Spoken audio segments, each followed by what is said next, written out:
Ladies and gentlemen, welcome to the Overwatch Weekly Podcast here with episode 20. And of course, we're going to start off with introducing everyone. We've got Termo, Project, AVRL. First of all, what's going on, Termo? Not much, man. Here to talk about Overwatch. And other dank shit. Yep. And speaking of dank, he's the king of dank. It's Project. It's, the king of shoeies and cosplay. Yeah, look, I'm just cooling off on Sunday. I think Friday was a big night for me. Actually, I didn't wake up too bad Saturday, truth be told. So, you know, I don't have that the essence of youth is not with me, so I can't handle doing those streams daily. Don't say that. Wait, how old are you? I'm 24, man. Oh, dude, I'm older than you. You make me feel like I'm fucking dying. I'm in the grave. And someone who is youthful, who's on a nice... I've seen a lot of your gym pics, Avril. So the man from the OPC broadcast, the English broadcast from Full Circle, what's going on? Not too bad, Bobby. I reckon I'm one of the older guys here, actually. I'm 26, so I don't know. I'm still older. Are you still older than me? Okay. Still older. This is Old Boys Club, Old Boys Gaming Club right here. Yeah. Wait, how old are you, Termo? I'm 23, so I'm getting there. He's the young one here. He's fresh, the spring chicken. So let's talk, first of all, let's get all the ANZ stuff out of the way. We had the CG finals. So Four Legs took on Masterminds in the final. And Will Weed had their triumphant run. As we can see, speaking of running, there's a dog in the background of Project's camera. Wait, what's the dog's name? Winter. Winter? Yeah. Yes, Winter is coming on the camera, I suppose. Which just starts, what? That starts in like a week or two, yeah? Game of Thrones? I thought it wasn't until July. It's next. Oh, that is a next week or month? two. Yeah. Yeah, it's coming up. Dude, I had this sick. I can't wait. Anyway, for Will Weed, they knocked out Atletico, which I found surprising. Did you watch them, Avril? I know these boys did. Yeah, I caught a little bit of it. I didn't manage to get every game in there, but absolutely surprising. I think Will Weed definitely an upset, deservedly. I think Will Weed are a good team, so they deserve to have won. But it definitely was an upset. You don't think Atletico, the team they just won ESL a couple weeks before, were going to drop out that early? Yeah, well, they're Masterminds Blue now, so off their performance at the CG finals, they got an org picked up. So what do you guys think about Mastermind Blue, aka Will Weed's performance? Starting off with you, Termo. I think they did really well. I think they did better than everyone expected them to. Coming into the event, I think people kind of wrote them off, but they're a good team and they always have close games with us. And yeah, good on them for beating Atletico. What are your thoughts, Project, and what are your thoughts of the new lineup? I think we need to address the fact that Polter is trying to get a stadium full of Masterminds jerseys. Like, we can't let this man get everyone up on the LAN stage in a Masterminds jersey. We've got to stop him. He's got to be stopped. But yeah, it's definitely good. Like, all those lads are, top notch, both in terms of fragging and memeing. You've of course got Frogabilla. Well, they don't have Frogabilla anymore, but like there was no weak link on that team. Like, Mason was a strong hit scan. Billa, when he pops off, he's a good lad. Nellary can, go ham on the old ape character. Dowsey lands a sleep or two here or there. Well, he lands a great sleep or two here and there. So there was definitely no weak links, and I think just by virtue of being that sort of oddball dark horse, they were able to overtake Atletico in the end. Like, they were... I don't know if they were underestimated a bit, but maybe that lent itself to sort of not being seen as much in the competition, not studying them as hard on the side of Atletico. Termo, with Four Legs, you guys came in second, and you had a pretty good performance at the ESL finals as well. So I guess you guys, you probably confirmed second in the region now. So how do you feel about trying to take down Masterminds in the future? Like, where do you see yourself in the future? Well, we think it's definitely possible, and we're looking forward to the next opportunity.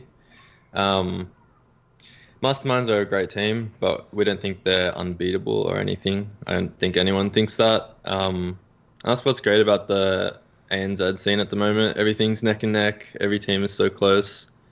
And that's really fun to play, honestly. Back when I played Team Fortress 2 years ago, there was always just one team at the top, and then no one else could ever come close to that. So it's fun having a scene that's competitive for everyone. So yeah. And Scylla, I know that's like. Yeah.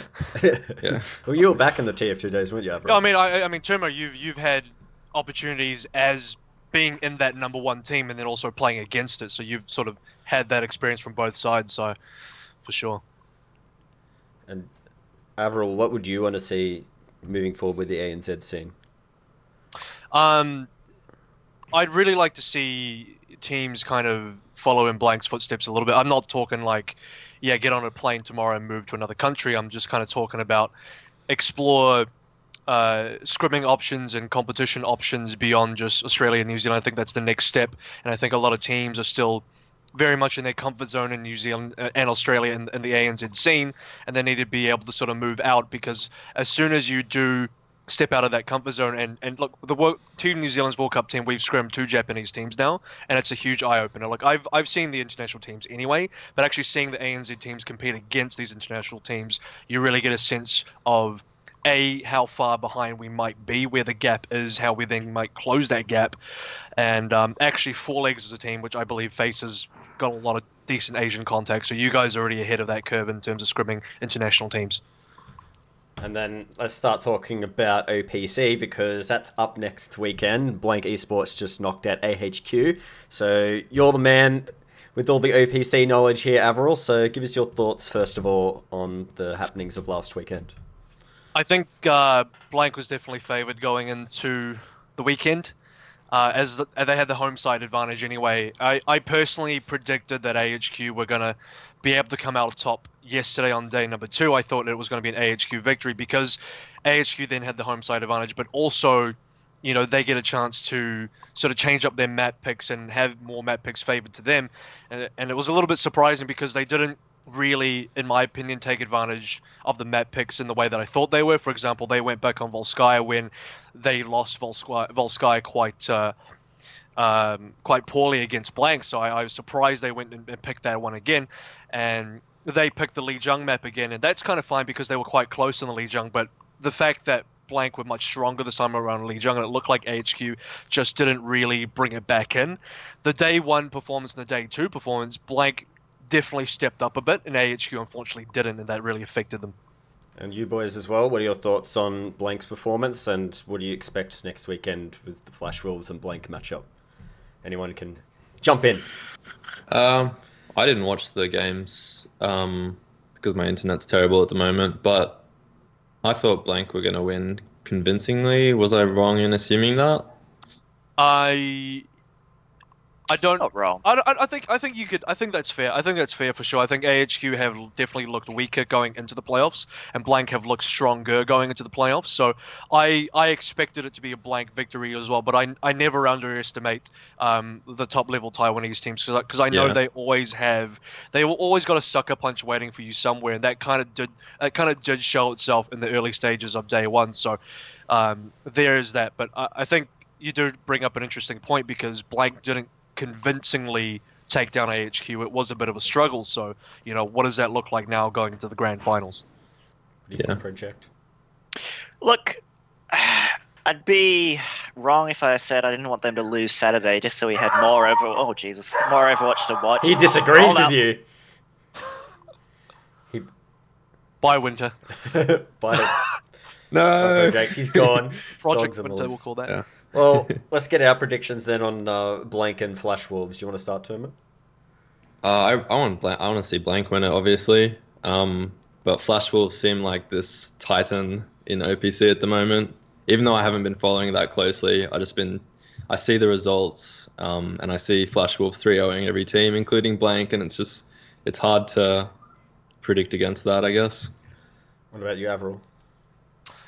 I probably have to agree with that. It's kind of a question of who do I want to win, or who would I like to see win, versus who do I think has the more realistic chance of winning. And you know, it's hard to. I don't really want to be biased about this, but you know, coming from the Oceanic scene, we're all from ANZ. Okay, obviously, you have a little bit more attachment to our homeboys Blank. You have a bit more attachment to this team that we've all played against, that we've known for, close to a year now. So I mean, yeah, I would like to see Blank win, but Flash Wolves are going to be an insanely difficult challenge. Like Termo said, 3-0ing every single team. They've actually gone undefeated since week 4 of the OPC, so they haven't dropped a single map. They've 3-0'd everybody, including Blank, since the 4th week, and now we're about to get into week 13. So, yeah. All right, I do apologize. The neighbor wanted to borrow a step ladder. A step ladder. 2 dogs, by the way. You should tell him to step the fuck off because you're busy, mate. All right. You give us your thoughts on this weekend, next weekend's clash of Flash Wolves and Blank. It's obviously their toughest opponent. Like Flash Wolves wouldn't have, gone this far if they didn't. I think Flash Wolves haven't dropped a game in 42 games or something. Like they've got an insane win streak.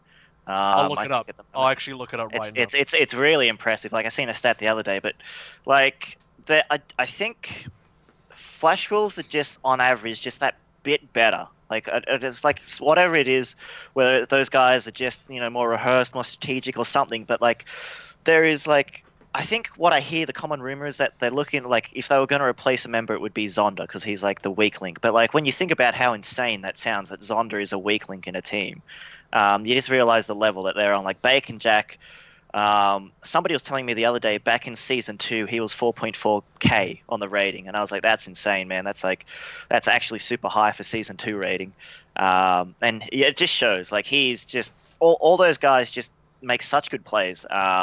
So I think for Blank they're gonna have to play on that next level. They're gonna have to bring out something.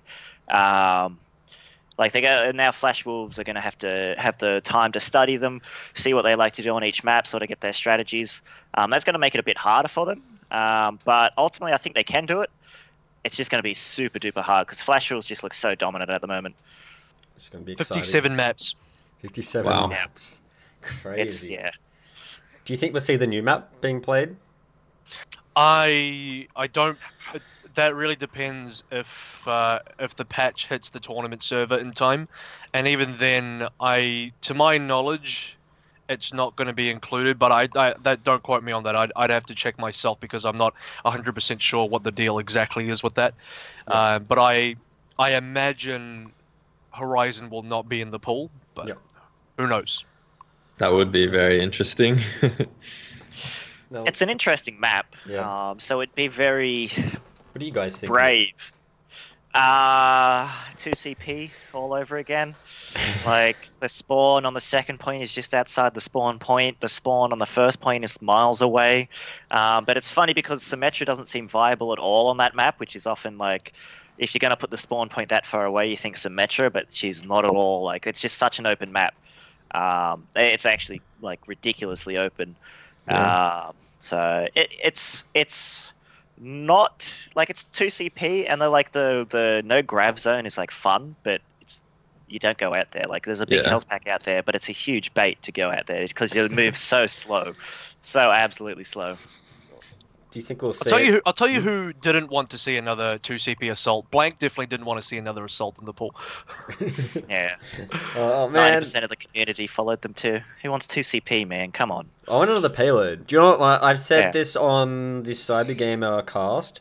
I want this as a map. I want it to be Junkertown, and because the characters are the theme of Mad Max. Because Morton, have you got anyone seen Mad Max Fury Road here? Yep. Yeah. So you know Morton Joe, the big fucking fat dude with the bubbly fucking skin? He's pretty much he's pretty much Roadhog, yeah? He's pretty much Roadhog. So and like Junkrat's like pretty much like Mad Max themed as well. So imagine like Junkertown, if you've got that, you're pushing the payload, which is that big truck, the oil thing. Yeah. Imagine pushing that along. And that's like you're going down Fury Road and you just give it some other fucking name. Like that, I would like to see it as a payload map. It'd be even cooler if there was a guy playing a guitar on the back of the payload, just randomly, just like just going ham on that guitar the entire way, man. You could give that as a moat when it comes out. You can give that emote to Junkrat. Set up on the. You could play his I guess so, but like Junkrat could turn his thing into like a guitar. Yeah. Or something. I don't know, but that'd be pretty fucking cool.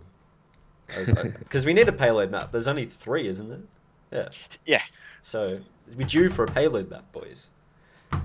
All right. Also, what is coming next month is the World Cup. We've got a World Cup committee member here from New Zealand. So, first of all, I haven't personally congratulated you, so congratulations, AVRL. Thank you. And that was pretty much a clear victory for you to get in. I didn't imagine you not getting voted in, seeing as you cast the OPC. So, first of all, give us your thoughts on the New Zealand squad. I'm pretty happy about the squad we ended up choosing. I think it took a long. It was a long, difficult task with a lot of effort involved, and not just from me, from all the other committee members. The original 2 members that we had in the World Cup squad, which were Huwu and Candice, which they had a lot of input as well, and of course coaches from Masterminds and Scylla as well. So it's a really big effort. I'm actually quite pleased about the community support from everyone in the ANZ community, and also just people who don't really have anything to do with New Zealand, because a lot of the ANZ community is Australian. You got some New Zealand, but there's just an overwhelming amount of support coming from the Australian part of the ANZ scene that has been really overwhelming, and I'm really appreciative of that. I'll be really excited to see them play over in the States, which I've got up over here. You are in the same group as Brazil, Chinese Taipei, and United States. So that's Group G. So how do you feel about New Zealand's chances in Group G? Look, we'll just beat the Flash Wolves. That's just how it's going to be, right, guys? If Blank can't do it, then surely we can. Is where we're going to be going with that. So Flash Wolves are confirmed by the way to represent Chinese Taipei. So ouch for everyone in our group. That kind of sucks. It's almost like having South Korea in your group. At this rate, it's really realistically the same thing. So I'm expecting them to just walk out of the group unscathed. And it's interesting because I don't think the Western teams truly understand just how good Flash Wolves are currently, and then going into the World Cup as well. They have no idea what's going to hit them, and I do, and I'm patting myself up essentially. So aside from Flash Wolves, though, you've got BGH from Brazil, who are Brazil's interesting because their scene is kind of similar to ANZ. They get some good domestic competition, but it's nothing extreme. They don't get a contenders, they don't get an OPC, they don't get anything like that. So they just have to rely on pure domestic competition, and BGH happens to be the team that's risen above the rest of the competition that is then going to represent the World Cup. So I'm interested to see how they're going to perform. I'm expecting them to be quite good because they have access to the North American scrims and the North American scene sort of by default. And then, of course, you have North America, you have USA, and personally, I think that's going to be, aside from us, USA and New Zealand will be the 2 weakest teams in that group, purely because we're the ones not bringing a full, complete roster. We're bringing a fragmented roster of best players from across a variety of different teams, and that's good, but you're just not going to get that pre-built synergy. So that's going to be a struggle for both of us, and I think USA is our main competition. What do you guys think about New Zealand and Group G before we move on to the Oz groups? Group G is definitely punishing when you've got Flash Wolves in it. Like, it's kind of just hope for second. Like, you always want to say you can beat Flash Wolves, but aiming for second's always a good idea. USA as well is nothing to, shake a stick at, or whatever the expression is when you've got, I think it's got Sinatra, Cool Matt 69. Shake a stick. So it's a pretty, even USA itself has some good players. Like, as much shit as Sinatra cops, he's actually a pretty good player, especially in this meta when Trace is like, that's some okay stuff right there. So it's always good to have a player of Sinatra's caliber, especially on Tracer. So they're definitely strong in terms of a mixed match, in terms of players you could pick up.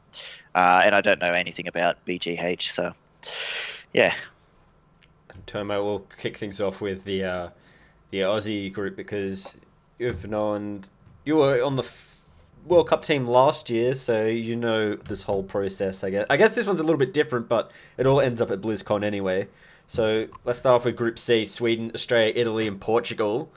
You know the Blank boys pretty well. You've versed them plenty of times. How do you feel about their chances going into Group C? Yeah, I see them making it out of that group, potentially, definitely. Sweden will be strong. As far as I know, it's Misfits plus Envious Flex Support. Forgetting his name. Chips. Misfits and Swoosh from Movie Star Riders, and then Chips, yeah. Oh, and Swish is in there? Who? Yeah. In place of who? So it's Zebasai reinforced to Vic, Manitin, Zwish, and Chipsogen. Okay, well they'll be really good, obviously. But I don't know anything about Italy and Portugal. They're kind of two countries where they might have a hard time putting together not a good team, but it's not going to be a team, if that makes sense. They'll just grab like the best 6 players similar to New Zealand and try and put them in a team together. So I think Blank's chances are pretty good, in my opinion. Right, Portugal's actually got 2 Laser Kittens members. Just a little bit of a tidbit. So Laser Kittens are doing fairly decently. So maybe that helps them. What about you, Project? What do you think? It's definitely a better group than last year. If I recall, Australia had to verse South Korea in their group stages, did they? I can't remember, but I think and it was a pretty harsh and group. Chinese Taipei, yeah. Yeah, it was a harsh group to say the least. But I think they've got a stronger team this year, just on the basis that they're sending a full team. Whether or not they don't have a streamer. Termo's still here. They don't have music. Yeah. Muscle K. Muscle K, he's a good man. But like, it'll be interesting to see because the Sweden group sounds like it's so hard to judge one team from, say, Australia and then one team from Sweden because they haven't versed before. You can only judge them sort of on this sort of subjective nature instead of like looking at results. So Sweden definitely will be the toughest competition by the sounds of it. Laser Kittens, nothing to shake their head at either, especially with that Jet sponsorship. But it'll be interesting to see because Tavik, just an insane player, and Misfits lineup. It's just like there's no, if they can get it to work, they might topple over Blank. But it'll be interesting to see. You, Avril? Yeah, I'm personally favouring Blank in this group. I think Blank, personally, I would expect them to come out on top of this group because knowing sort of some of their past interactions with Misfits, and they've been quite favourable against Misfits in the past. Not only that, but this Sweden team they're not even a full Misfits squad, so it's 4 Misfits and 2 others, and that's still very strong. But like I said, with our group in G in Burbank, the teams that are bringing the full teams, I think, are just going to be advantaged because all their practice time just turns into World Cup practice time as well. Italy, unfortunately, will likely come 4th, and Portugal, I'm expecting to come 3rd because they have that sort of backing with the Laser Kittens, a couple members in there. But it could be close. I think Italy and Portugal will be close against each other, but they'll be essentially battling up for 3rd and 4th, and Sweden and Australia will be trying to tussle between 1st and 2nd. So you get to fly over to Burbank, yeah, Avril? Yeah. Yeah, so you got everything sorted? Passport's all set? I got my thing sorted. So I'm not going to be able to speak for everyone else, but I'll definitely everyone at this stage needs to sort of get their stuff sorted to make sure they can get there in time. But we do have until, like, we don't fly until August, so we got a pretty generous amount of time to play with, but at the same time, people got to get ready. So what day is that compared to the Australian one? There's a little bit of a gap of time, yeah, like a week or 2 difference. So they're 1 week after the other. So Australia takes place on 21st, 22nd, 23rd. 21st, 23rd, and then Katowice is the week after that, and then Burbank is the last week. So it's just every weekend there is a World Cup thing going on, so that'll be quite exciting. Do you get to come to the Australian one? Do I get to come? Or are you going to come? It really depends. I would love to come, but I think it will have to come down to circumstances whether I can make that or not. But if everything sort of lines up and everything sort of works out, I'd definitely be quite fun, and I would for sure love to come. Are we going to see some international casters come to Australia to cast this event, like Monty and Doa? They haven't announced who is and who isn't casting, but based on I guess it's a preview video. It's more like a teaser video. Monty and Doa, and that's not like evidence to say they're doing it, but why put them in there? So I'm assuming they're doing it because at this stage they are the official Blizzard guys, and the pretty much unanimously across what most people would consider as the premier Overwatch casters in the world. So it makes the most sense that for sure that they should be the ones doing it. So yeah, I expect them to be here. That's gonna be sick. Are you guys keen to? Because I know Termo's already going, but we need to get Project down from the Hunter Valley to come hang out with all the boys at the Sydney fucking crew. It's going to be sick, cheering on all the blank guys. And hopefully that Monty Ondoa. Maybe you can do a shoey on the stream. Like they did at IAM. Be that, yeah, the IAM guy. That inspired me, honestly. One of the shoeys was my girlfriend's brother.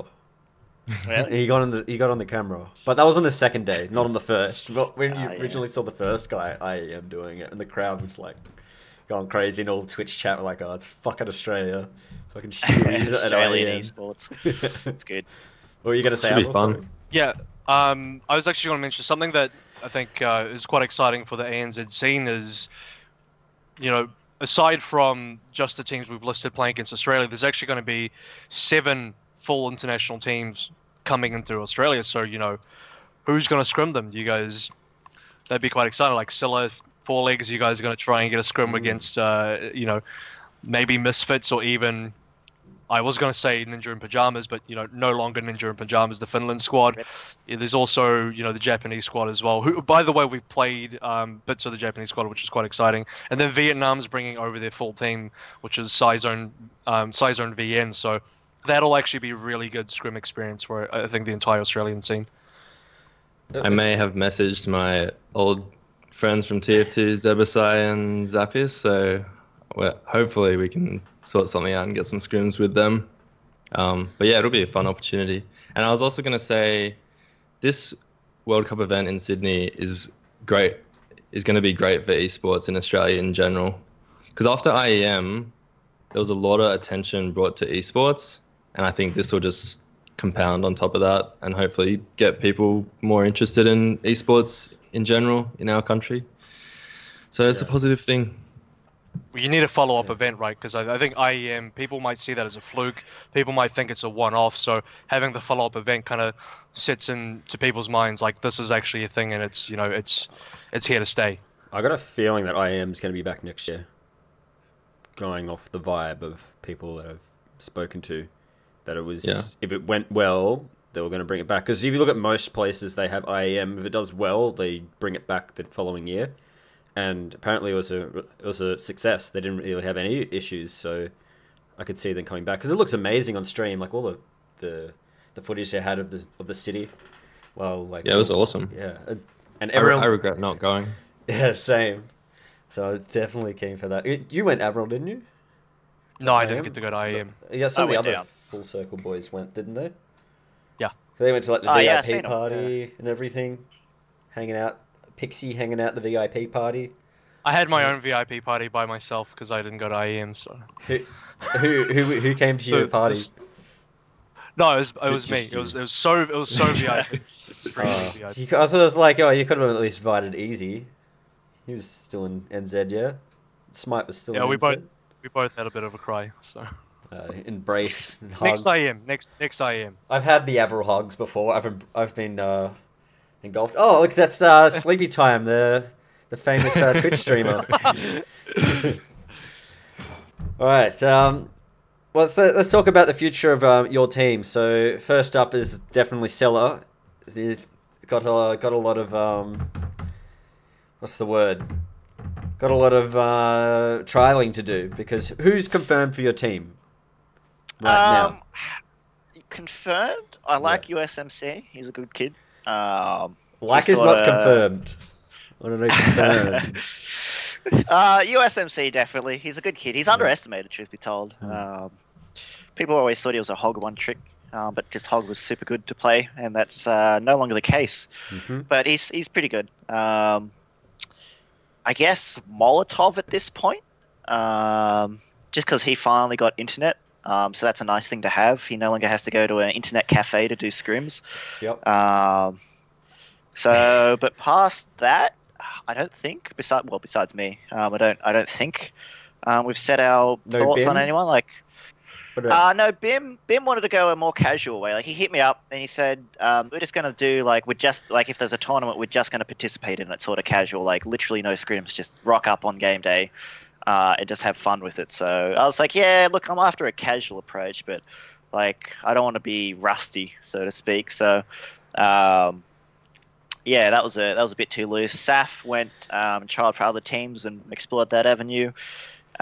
Sparky with the ping changes to Reinhardt and Winston, where there was just it was too it's not advantageous. Well, it's not even advantageous. It's just disadvantageous.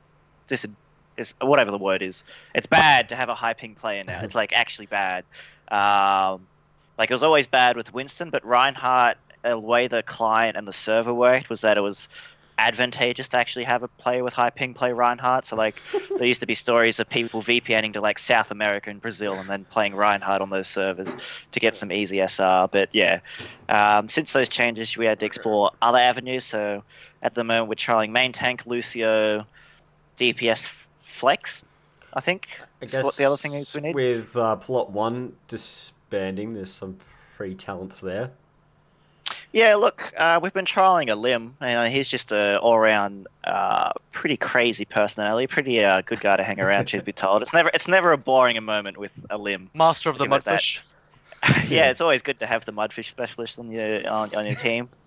But yeah, there's definitely a lot of free talent out there. I wanted Billa back because him and Billa wanted me for their team, I think. And I don't know. I'm comfy at Scylla, I guess. So I'm just whatever, guys. You've got the ore. Yeah, well, that's the thing. Your way. You've got the ore. No, look, I honestly don't mind more teams popping up. It just promotes growth, I guess, and there'll be more orgs interested if more people start to make teams. Yeah. So good on Billa and Frogger. I'm not sure why they didn't go to Masterminds Blue. I'm not sure. I didn't delve into it. I was just those guys want to make a new team. Those guys want to make a new team. Billa might be because of the age. Yeah. And it was J Doggies as well. Yeah, it's also the age thing. Yeah. But I don't know about Frogger. Do you guys know why Frogger is not playing with them? Is he young as well? No. He's over 18. Oh, shit. I think there might have been some internal issues.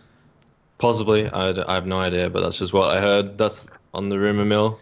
Maybe it's because they told him to stop dancing at Yeah. So. But if they go different ways, Frogger and Billa will do well. They're both good players. Yeah. What about the old four legs? Yeah. What about us? So you guys sticking with the same lineup?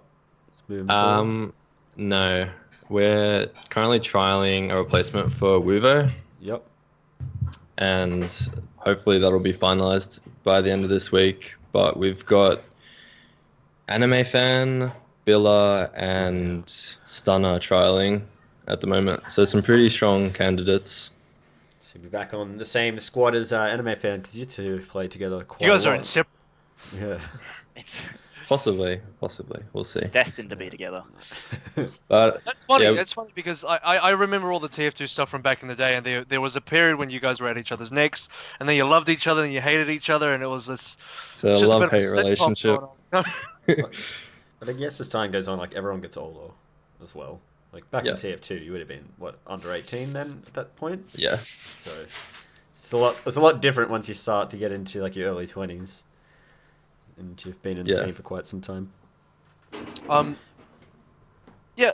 Bobby, you mentioned the age thing. I thought that was quite interesting because that kind of sparked something, sparked a bit of thought in me because Atletico recently split their team up into 2 divisions, and I want to say that maybe one of the primary reasons or one of the definite reasons was the age thing because all the younger members went to black, all the older members went to the gold squad.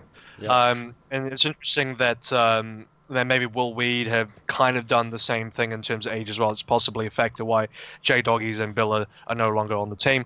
So I don't know. That is kind of interesting that teams are now making that distinct split within their squad. So with Black, Atletico Black, are they all going to be just younger kids or? Well, or they're just no, whatever. Because I think they've already picked up the final 2 members for that team. I don't know if they've announced it yet. But it's the 4 younger members. So it's graphics and Kura went to gold, and the other 4 younger members are in black. Is who knows? Oh, does anyone know who's going to be in gold? Any details there that can be spoken about publicly? I guess we're scrimming them tonight, but I have no idea. You were playing for them, Project, at one point. Yeah, I tried for them. Project's played for like every fucking team lately. Like, I just put my hand in everything, right? I can't lose if I'm on every team. That's my strategy, man. It's also Polter's strategy. Put a Masterminds jersey on that. Take that one off. Put an Atletico jersey on. I think gold was, at the time, I forget who the main tank player was actually, but it was me, Wuvo, Kura, Graphics, US. US may have been the main tank. Yeah, US was the main tank. And I think that's 6 people. No, maybe. One. But, oh shit. Alim was there. Alim was there. Oh, yeah, that's right. It was going pretty well. I just don't... US always tells me he's just not the most comfortable in the tank role.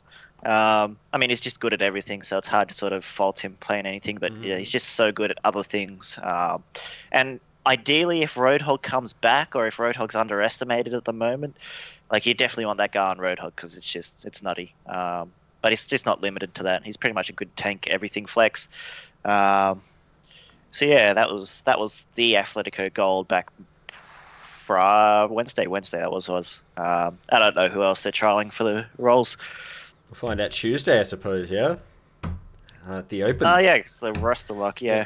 32 teams. Actually, because the roster's already there, I think I can say the Smash and Aaron are the 2 supports on black. That's been confirmed because the roster's on the ESL page, so there it is. Sweet. So, that Smash brother, the retirement's not there. Like, last time I was speaking to Smash, he's like, yeah, I'm probably just going to retire. Thinking about being an analyst, and I'll join you guys in the broadcast. So, looks like we got a spot open. Because Doctor's MIA, well, not MIA, I talked to Doctor, but he's busy with other things, so don't know if he's casting or not. Smash is a dad now, with 4 kids. Dad of 4 kids. Well, he always calls himself Daddy anyway. Yeah. Old Daddy Ben. Like fathering his children. Well, he's been like the father to Chris since like, what? How long ago is that? He's like, I swear Chris is like 10. Yeah. Well, Panda I have a question for you, Avril. How are the New Zealand team gonna handle? Sorry, we're kind of going back here. How are the New Zealand team gonna handle scrimming leading up to the World Cup, with Masterminds also having to obviously keep playing to? Yeah. 2 Masterminds teams, by the way, because old Birdie got snapped up by Blue as well. So. Oh yeah. Pulser's got that World Cup representation. He's got that goal too. Which is great. It's great for Masterminds. And to answer that is essentially, well, it's difficult. And your team is actually a team that I like to try and scrim. I've talked to Face a few times, but it's been difficult to sort of schedule something in.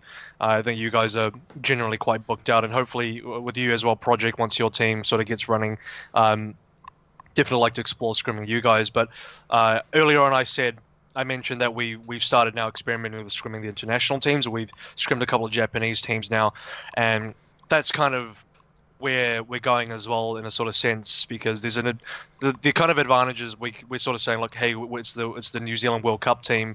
Do you want to play us? And teams are very interested by that. They're very intrigued by that, so they say sure.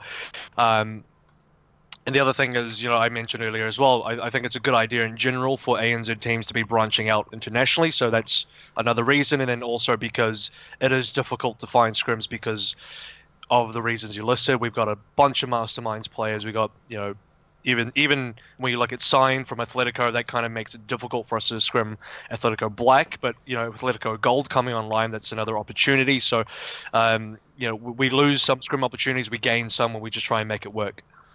Yeah, but I guess what I mean is, like, our Mastermind's gonna just not scrim while the New Zealand World Cup team are preparing. So they're gonna have to sacrifice scrim time. Yeah. So they're gonna be still scrimming while we prepare for the World Cup, and it's a bit of we have to be able to organize what that looks like. So obviously it's it's really great for the New Zealand players, but for the Australian members across both the Masterminds teams, yeah, they're not going to the World Cup. They don't, realistically, at the end of the day, they're not the ones super benefiting from this. So it's kind of unfair to the Australian members to say, hey, we're going to steal all your members, and then good luck, you can't scrim anymore because we took half your team. So our Masterminds are still scrimming with their lineup, and then we're fitting our scrims around the Mastermind scrim schedule and trying to fit in where we can. So whether that's earlier on, so I've been mainly looking at the 6 to 7 slot, the 6 to 7 Australian slot, because that's generally when the Masterminds are not scrimming, but then again, a lot of teams are also not scrimming, so that's still hard. Or maybe we go a little bit later and try and scrim after other teams, but it is a fine balancing act. Yeah, that's a challenge for sure. Especially like the time difference as well for New Zealand. Scrimming like 1 a.m. Yeah, the other thing is like we have young members in the team, so we got Legabrel signed and by extension Huwu as well. Huwu's turning 18, but these guys are all pretty young. 2 of them are 16. It's kind of unfair to ask them, hey, do you want to stay up until 1 a.m. New Zealand to continue scrimming when they got school to go to? So it is really difficult. It makes scrimming earlier kind of difficult because hard to get games, and then later on people can't really ask them to stay up too long. So yeah. All right, let's talk about now. I think we've covered most things. Oh wait, let's talk about like where the meta's at then, because you're mentioning Reaper to me before we went on the air project. So how do you guys see the meta shaping up as we move into the next season of competitive, not competitive queue, but competitive as in the ANZ competitive scene? I think as long as D.Va still exists, Reaper and McCree, the 2 heroes that got buffs, will just be bad. Will always just be like, don't pick this hero unless it's like a 1 in 1,000 situation. I mean, if the enemy team doesn't run D.Va, you pick up Reaper, but McCree at the moment still lacks a lot of survivability in this meta because still Tracer and Soldier and D.Va and Monkey, even with Zan or Ana, just spit out so much consistent damage that it's hard to justify picking McCree. Like, you would have to hit like 80 to 90% accuracies with a lot of crit accuracy just to like compare to just Soldier just spitting left clicks out. It's just too hard. Like he's just like, what do you do in the face of that, right? So I think McCree needed more than just an ult buff because like his ult was worth, like it was just bad. Like when you compare his ult to say Farah's, where they both stand still and they both do damage, Farah's at least does some damage before she eventually gets exploded. McCree is, it's mind-boggling. After playing him for 6 hours on Friday, I can tell you that hero, still in the bin. Still probably in the bin. I'd be surprised if in scrims I start seeing McCree's pop up. But Reaper definitely is cooler now. He feels a lot. It felt like just a quality of life buff to Reaper with the guns being reloaded after Wraith Form and the lifesteal instead of souls. It just felt nicer. Again, why pick him up over Soldier or Tracer who just deal out so much damage? Like they just flow damage. It just like spits out of them. Like it's hard to justify slotting those in, especially with D.Va.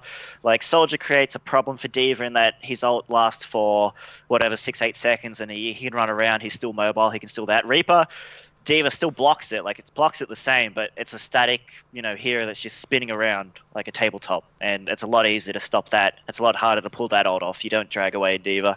And just Tracer is just able to just blink in, throw out her ult, blink out, still deal damage, blink in, throw out an ult, still deal damage. So it's hard to sort of fit those characters in the highest tier meta when there's just Soldier and Tracer. Like it's just like it's going to be very, very difficult to sort of push those characters in. In regards to the other one that was changed, Roadhog. I didn't play much Roadhog. To me, he felt nicer. Like I played a game of him the other day, and I was like, "Hey, this is a pretty good hero."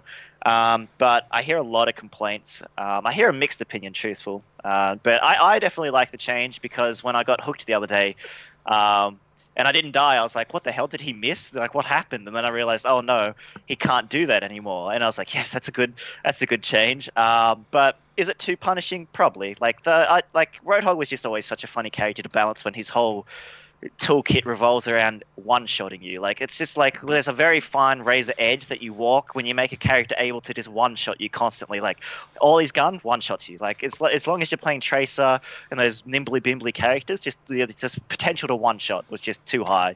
And I think they tried to fix that, but in the process, I think they may have binned that character. What about Reinhardt, guys? Like, where do you... Because Winston's, like, the flavor of... Not even the month, the flavor of the past season, I suppose. A few months. Yeah. So where do you guys see Several Reinhardt in the current meta? Third points. Nambani, King's Row, Route. He's not... Like, when you've got Genji and Tracer and Soldier flying around your head... and you're just getting zapped.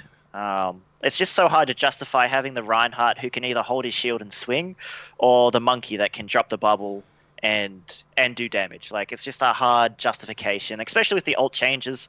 It just feels like Blizzard don't want to change us out of the sort of dive meta. It's not really a dive meta when you've got Soldier Tracer. It has the potential to dive, but it doesn't necessarily need to. Like, a lot of the times the Winston just drops the shield and tases and you just play for ground rather than diving the backline and trying to obliterate it.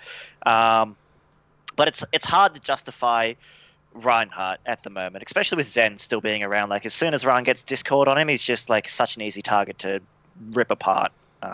So I feel like Blizzard... They're trying to, while not directly buffing Reinhardt, they're trying to buff like characters like I think they meant to buff McCree and Roadhog to sort of counter, like they're meant to be the more direct counters to a dive comp. Like, oh, look out, you're going to get hooked. And oh, look out, McCree's going to throw a flashbang and kill you and he's got a cool ultimate now. It just doesn't seem like they're doing enough to address it. Like, while D.Va still exists in her current form, it's just so hard to justify picking up those two characters because Roadhog does even less to hooked D.Va now. Like, the problem was, oh, look out, D.Va, you're going to get hooked and your defense matrix goes down, you're going to get shot in the face by Roadhog. But that really doesn't bother her anymore because he does even less damage to her. So they're trying this, like, fine balance of, we won't directly buff up Reinhardt. Like, we feel like he's in a good place. We'll buff up the counters to the dive meta that are meant to exist, like McCree and Roadhog. But they're sort of not really working it the right way, I feel. And I feel like the problem is defense matrix. Like, that ability just, it's, in the words of like their Hearthstone balances, it's just not fun and interactive. Get rid of it. For the love of God, just get rid of defense matrix. I fucking hate that ability. Jesus Christ. It's just, oh, dude, defense matrix. Like, when your Grav gets reflected by Genji, like, in one parts, I feel like an idiot because my Grav got reflected, but in other parts, well played, Genji. That was a pretty sick reflect, bro. When it gets eaten, because they like tap to right click and the defense matrix pulses up and you shoot the Grav and it just gets eaten, or like how it just like all the projectiles just disappear and the like it's like, oh, this is fun. It's sort of just, it lends itself to not having a counterplay, I guess, in a regards. Like Genji's reflect, if you're good enough McCree, you just flash above his head and you can hit him. And that's cool because you learned how to outplay the Genji's reflect. If defense matrix, it just eats it as soon as the grenade leaves your hand. You're like, well, you know, well played, sir. I guess I'll just walk back to spawn and change my hero. So D.Va is still a really huge problem this meta, I feel. Like, that's just, you know, it's just, she's just so good. Giving her ult is so like random in nature, I guess, without like Grav or something to pull out. Like Grav, you can pull off great D.Va bombs, but it's just how obnoxious her kit is, I guess, at the end of the day with defense matrix. How do you feel, Termo, especially as a DPS player now? I agree with the D.Va argument, I suppose.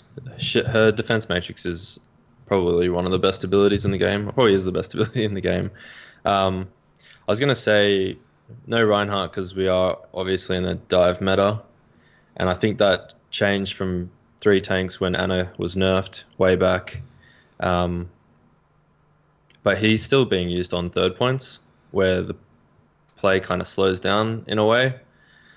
I was going to mention that here in Australia and also in Europe, we're seeing a lot more triple DPS. But I think the high tier Asian and North American teams are really making use of D.Va and how good she is right now. And that's probably something that we could learn from and start to implement. Masterminds probably do it more than anyone else at the moment. But we'll definitely be looking to explore D.Va a bit more and where we can use her, and in conjunction with what DPS, whether it's Genji Tracer or Soldier Tracer. So yeah. Who hates playing D.Va, by the way? He does not like playing D.Va. What about supports, guys? Like, how do you feel like supports are at this stage in the meta? I quite like where supports are in the meta right now. I kind of have a longer answer to just what the meta looks like in general, but specifically about supports, you're now seeing a general good mix of supports. It feels like every support is somewhat viable now, minus Symmetra, and I don't know, that's always been a bit niche, and that's okay to me because in my opinion, like game design philosophically, I don't think every single hero needs to be viable. I like that there are niche picks for heroes that serve a very singular, specific purpose, and they do that extremely well. I would rather there be a lot of niche heroes that do a lot of things specifically quite well, rather than a bunch of heroes that are very generalist and everybody just does everything, and it feels like everyone's just playing the same thing. So the diversity, I think, is healthy for the game. Back to support, so you're seeing Ana played less, you're seeing Zen played more, and it's actually not like Zen's overpowering Ana. They still share the role. The only support that's like slightly out of control is Lucio, but that's even in a good way because Lucio feels good to play, feels rewarding to play, feels like someone that you want to have in your team because he's good, but actually you can also swap the Lucio off. You're starting to see people play, Ana Zen as well. You get the Torbjorn in the Lucio spot, you got Sombra in the Ana spot. It's the support meta is probably the most diverse and healthy across all the metas.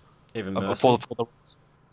Yeah, actually, I forgot to mention Mercy, but yeah, Mercy you see a little bit of play, and interestingly enough, you see Mercy without the usual Pharah combo. You're seeing Mercy with Widowmaker. Now you're seeing Mercy kind of. Some teams will run it in general, and actually when we get to the open division for ESL, I guarantee you the vast majority of teams will just be running Mercy just cause.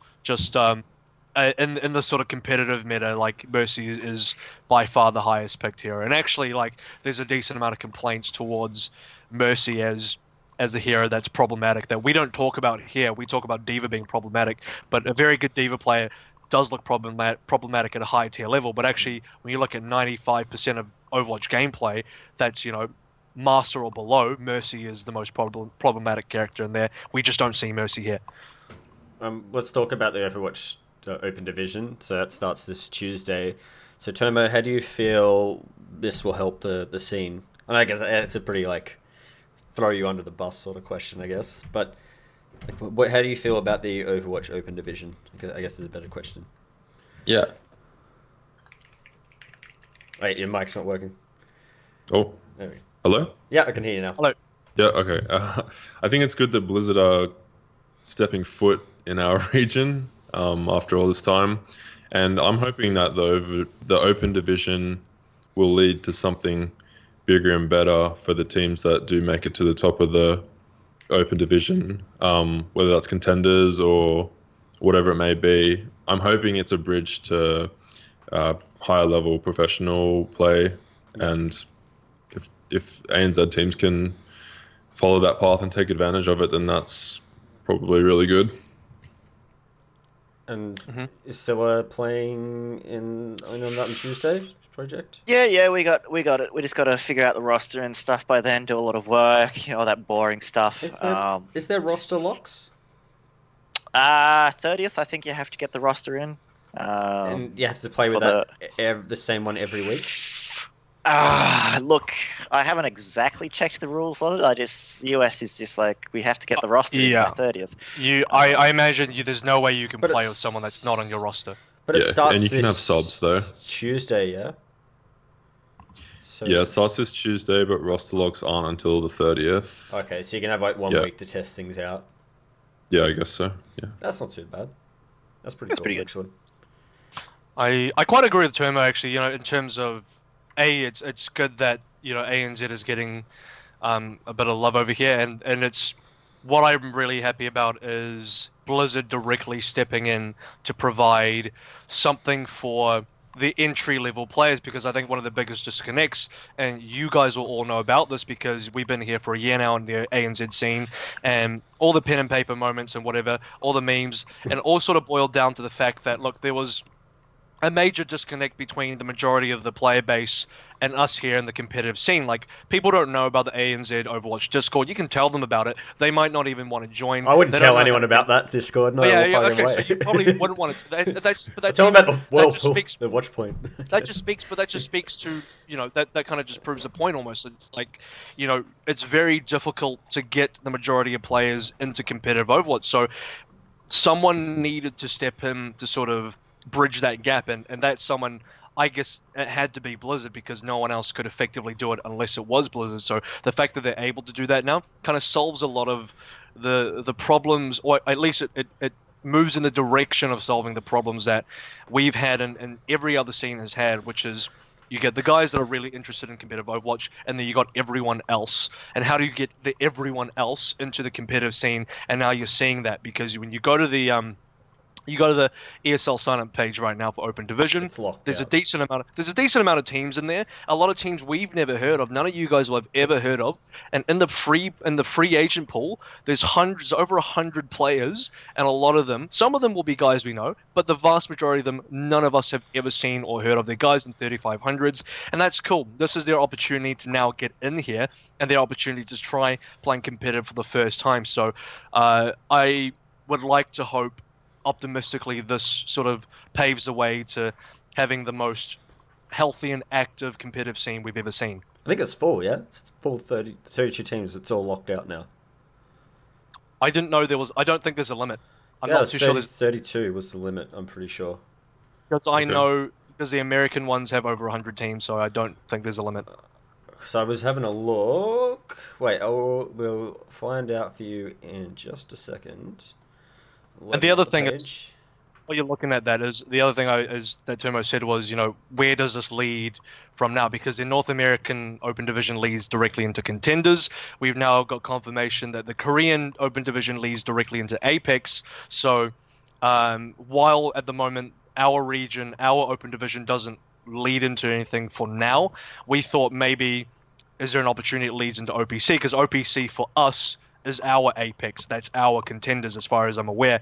And OPC has its own qualifiers already, so it's a little bit different. But I would like, personally, it's ideally, if Open Division could lead into something kind of cool, that would be nice. Whether that's a higher tier league or even just a nice final, like an invitational final, where the top teams from the Open Division get to play at a LAN event, like we've seen for the ESL league that ran. You had an April, March final, whatever it was, and then you all went to LAN for this one big show off. And that's kind of where what would be quite cool if Open Division could even just lead to that, if nothing else. Yeah.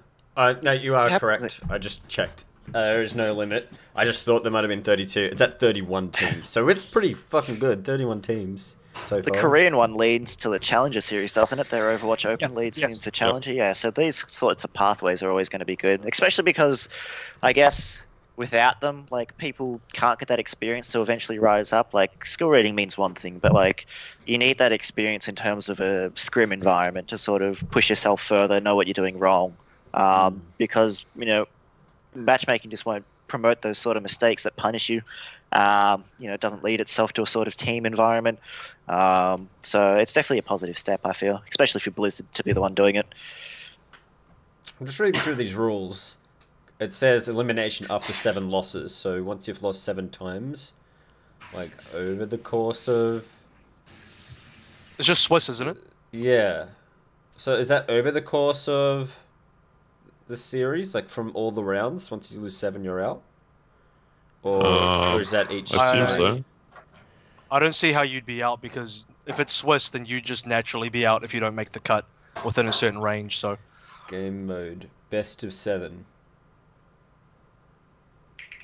which, by the way, I really like the best of 7 sort of game mode style. I think after having seen the OPC playoffs and them playing the best of 7s, and I know it's a different tier of competition, but the way they handled the best of 7 and the sort of the meta revolving around the map picks and, you know, how you're sort of planning yourself out and giving everyone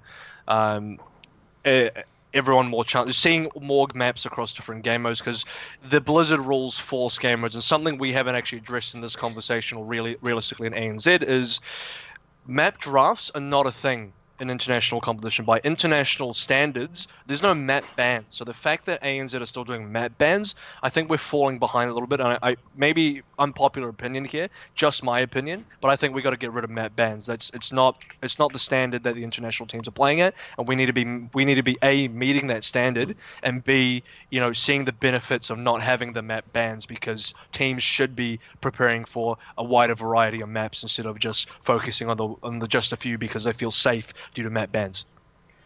Okay, I think you only play one person a week by the looks of it. Is it just a best of 7 every Tuesday night? Yeah, you play one team. Okay. That's pretty good. So pick one game to cover. So I agree with the no map ban thing. By the way, I think a lot of teams can just completely ignore certain maps, and because they'll just say, "Oh yeah, we'll just ban them." It's not healthy. We do that. We coming into ESL and CG, we just said, "This is our map pool. We're only going to practice these maps. We're going to forget about these maps because we know that every game we'll be able to ban them." So we didn't scrim them at all. And yeah, even though Overwatch does have a pretty big map pool, you should be rewarded if you can be really good at everything. So yeah, I agree with that. So I assume that we're going to do the stream, as far as I know. I'm pretty sure ESL isn't doing it, but I don't want to be quoted on that officially. But as far as I know... Is there a stream? I think that we're doing it, like me and the boys, and doing it probably... If we're doing it through AGTV, probably. So AGTV are the ones that are handling the stream? Well, if we're doing it, because we are with AGTV now, so some of us are. So because their channels have like way more exposure than just putting on mine with like 300-400 followers. Yeah. They've got like 5-6K. It makes a lot more sense. And they handle a lot of ESL streams as well, like Rocket League, and they've done CS:GO for them before. So it makes a lot of sense to do it that way.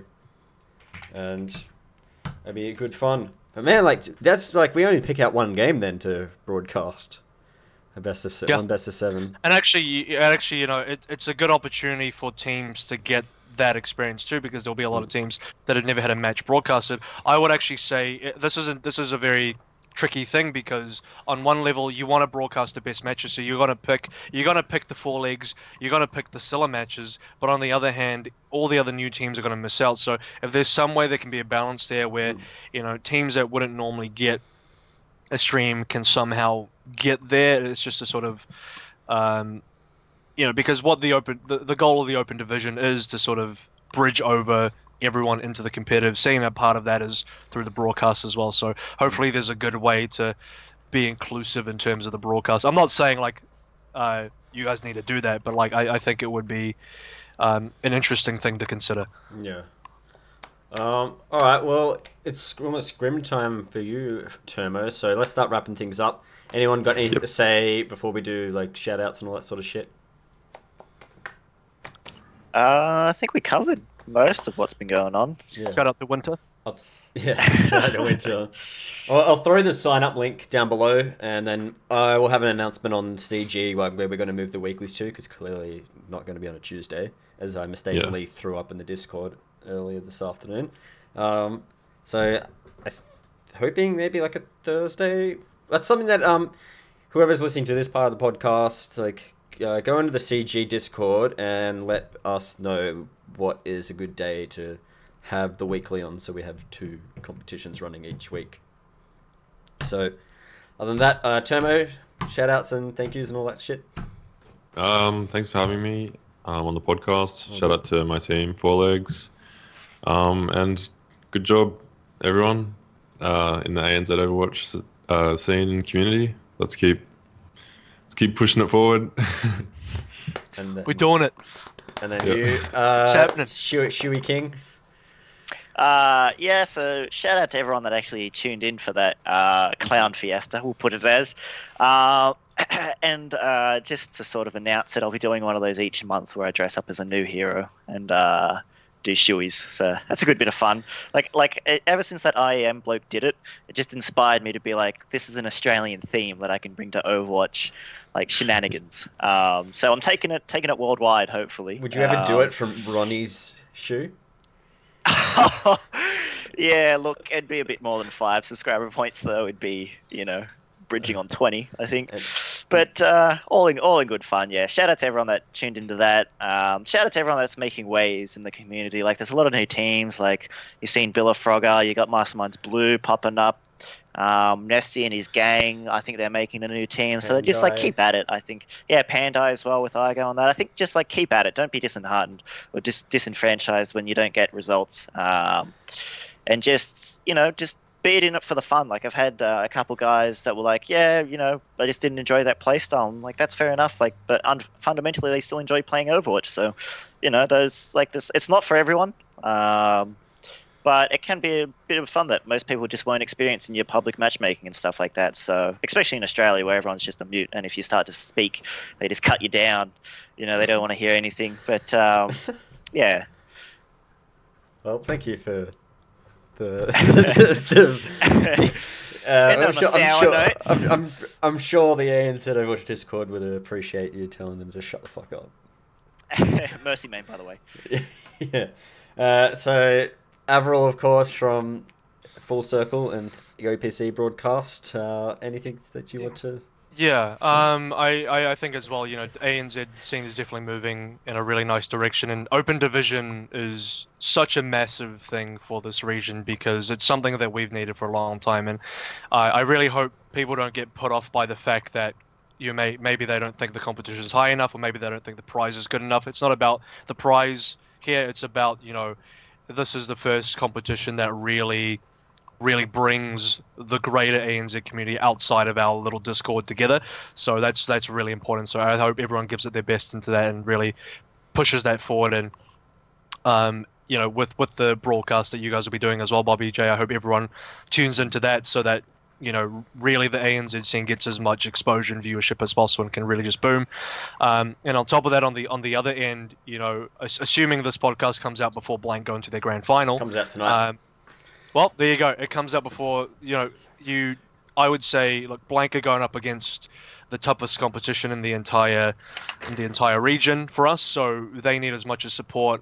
They need as much support as everyone can sort of give them. So it would be fantastic if the NZ scene could come out in droves and just really, get behind the Blank boys to really help them try and push through against Flash Falls this weekend, and that would be really great. So, shout outs to Full Circle and the OPC and Blizzard Taiwan for, all of that stuff that's going on in that scene, and obviously to Blank as well for, the amazing journey that they've had so far and the journey that's still yet to come. So, really hope everyone can support both the ANZ Overwatch scene on the Open Division level and also on the OPC level, and together we've got a really fantastic scene. Alright, well, you'll have all those details down below, so with the stream details for Full Circle, and then Overwatch Open, and then you can check out Project and Termo's Twitch thingies down here. Either subscribe or follow them. I'll have that all down there. And also, Termo's partner is SleepyTime, so I'll throw that down there as well because she made a guest appearance. And does Winter have a Twitter? No, they have a Facebook. I'll throw that down there. No, we don't want anyone adding them. Fuck that. All right. Thank you guys for coming on. It was awesome. It's good to catch up with all of you guys. I'll see some of you in Sydney, and good luck in Burbank, AVRL, and good luck casting the finals. So I'll see you all you guys soon. Peace. See you Tuesday. Ciao.